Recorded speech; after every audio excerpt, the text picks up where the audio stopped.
Hi guys, in this video let me teach you how can you actually use OpenAI's ChatGPT 4 on mobile.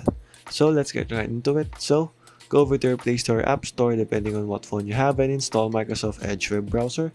After installing, open it and you just have to go over and tap on this new Bing icon here. It is basically their ChatGPT. So it is their AI, Bing's AI.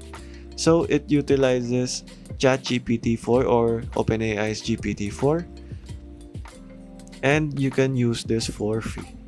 So over here you can go ahead and use the microphone to type in or to command what you want, and you can also use the keyboard like that. So when you go over and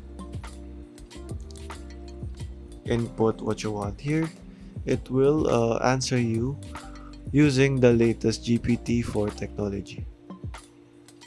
So as you can see, uh, you can go ahead and